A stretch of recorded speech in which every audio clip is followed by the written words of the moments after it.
in a land where honor meant everything. A black man rose to become one of Japan's most feared warriors. Not a myth, not a fantasy. A real man erased from the pages of time. His name was Yasuke. And this is his story. In the year 1579, the winds of fate carried a tall, dark-skinned man to the shores of Japan. He wasn't a warrior, yet. He wasn't a legend, yet. He was simply a man from Africa, bound to foreigners who looked nothing like him, in a world that had never seen anyone like him. The man's origins are still debated. Some say Mozambique, others say Ethiopia or the Sudan. But wherever he came from, one thing is certain: he was unforgettable. He traveled with Jesuit missionaries, Europeans on a mission to spread Catholicism through Asia. His purpose? Unknown. Was he a translator? A servant? A bodyguard?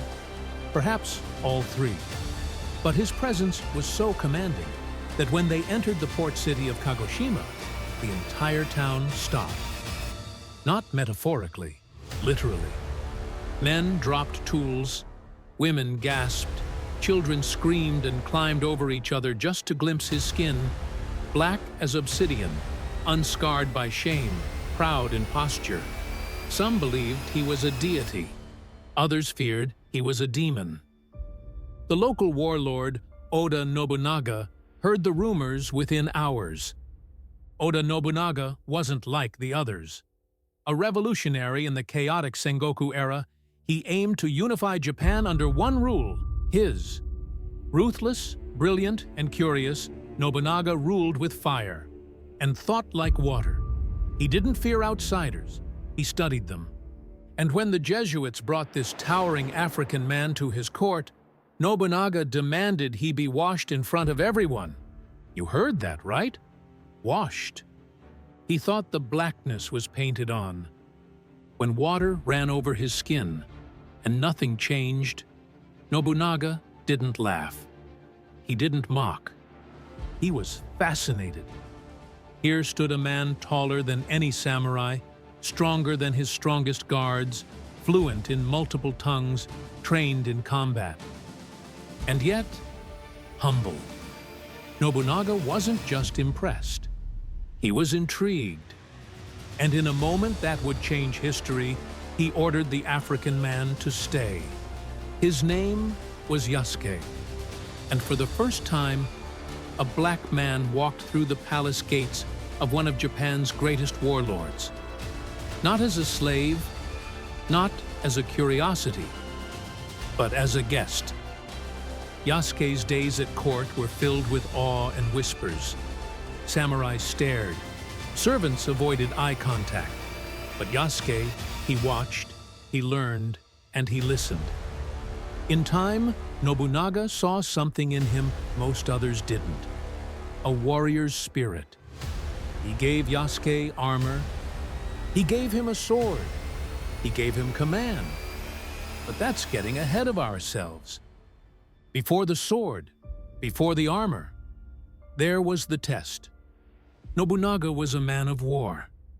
He believed in one law: prove your worth. So, Yasuke was put through brutal training. Not just with swords, but with spears, with archery, and with strategy. He was tested in strength, endurance, and discipline. And he didn't just survive, he thrived. In the archives of the Jesuit priest Louis Frois, it's recorded that Yasuke could hold his own against multiple trained samurai. That Nobunaga trusted him so much, he dined with him, an honor rarely afforded to even Japanese generals. And yet, the court was restless. A foreigner?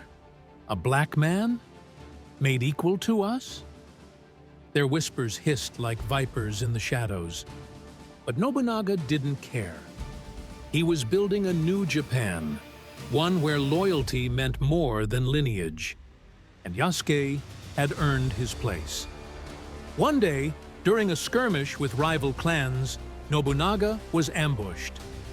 Yasuke leapt into action. He charged into the battlefield, slicing through enemies with a fury few had ever seen. He didn't fight like a samurai. He fought like a storm. And when the dust cleared, Nobunaga still stood. Yasuke became more than a bodyguard. He became a brother in arms. And so Nobunaga did something no other Japanese ruler had done before. He made Yasuke a full samurai, not honorary, official, sword, title, land, even servants of his own. A black man had become a samurai in feudal Japan. And that's when the whispers turned to screams. In the back halls of the castle, resentment grew. Many believed Nobunaga had lost his mind, that he was betraying tradition, that Yasuke was a sign of chaos, not strength. But Nobunaga didn't flinch. He saw the future. And in Yasuke, he saw change. Together, they were reshaping Japan. One battle, one law, one warrior at a time. But power always comes with enemies. And in the shadows, betrayal brewed. A trusted ally. A deadly coup. Yasuke had fought enemies before, but this time, the blade would come from behind the throne. By 1581, Yasuke had become a name whispered across the valleys of Japan. Not in mockery, but in awe and fear. A black man, draped in iron and silk, standing among the highest warriors in the land. The impossible, made undeniable. He didn't just walk beside Oda Nobunaga, he rode with him. Into cities, into battle, into fire. But in Japan's Warring States period, power was a fragile thing. Loyalty could be bought. Allegiances could vanish with a single blade. And Nobunaga, for all his brilliance, had made enemies too bold, too proud, too desperate to let him rule. One of them was a man he trusted, a general, a viper in silk armor. His name was Akechi Mitsuhide. Mitsuhide had served Nobunaga for years. He smiled in court, bowed in respect. But in his heart, jealousy festered. Nobunaga's ruthless decisions, sharp tongue, and elevation of outsiders, especially that black samurai, gnawed at him. To Mitsuhide, Yasuke was proof the world had turned upside down. Tradition was crumbling, and Nobunaga was the one swinging the hammer. Then came the moment that changed everything. June 21st, 1582.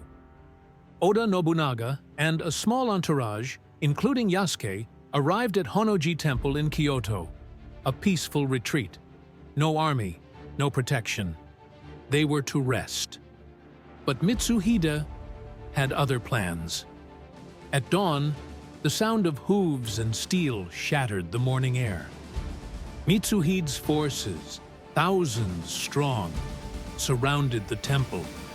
It was a coup. Yasuke ran to Nobunaga's side as arrows rained from above.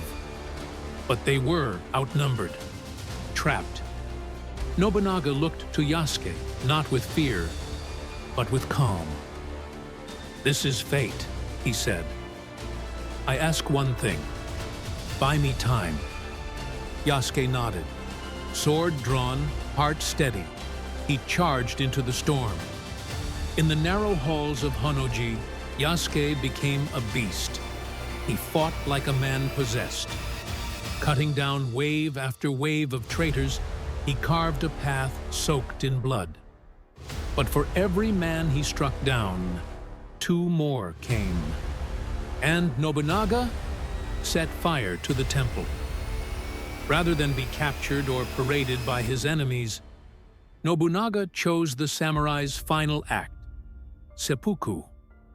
As flames roared and the walls crumbled, Yasuke burst out of the temple, wounded but alive. His master, gone. He didn't flee. He didn't break. He gathered what men were left, the loyal, the lost, and with fire in his chest, he did what no one expected. He went after Mitsuhide, the man who betrayed everything. Mitsuhide, drunk on power, declared himself shogun the very next day. But Yasuke's retaliation was swift. He joined forces with Toyotomi Hideyoshi, Nobunaga's fiercest general. Together, they hunted Mitsuhide like a dog. Within 13 days, Mitsuhide was defeated in the Battle of Yamazaki, killed, forgotten, a ghost in a traitor's armor. But Yasuke, his fate was far more complicated.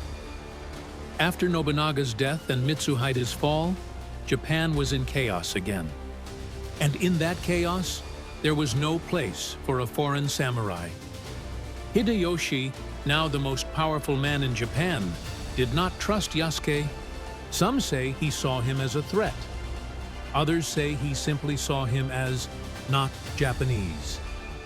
He stripped Yasuke of his sword, his armor, and sent him away. But where? That's the mystery. Some legends claim Yasuke returned to the Jesuits and became a monk. Others say he lived in obscurity, wandering the land, swordless but not broken. But one thing is clear. He was erased. No statue, no monument, no shrine. The samurai who broke every rule, who stood taller than legends, vanished from history. Why? Because he wasn't supposed to exist. But whispers remain. In Japanese scrolls, in European journals, in folklore passed down in silence. Yasuke's story never died. It was buried. And now, we're digging it up. But what if Yasuke didn't just fade away? What if the truth of his journey lives on in bloodlines, relics, and lost text?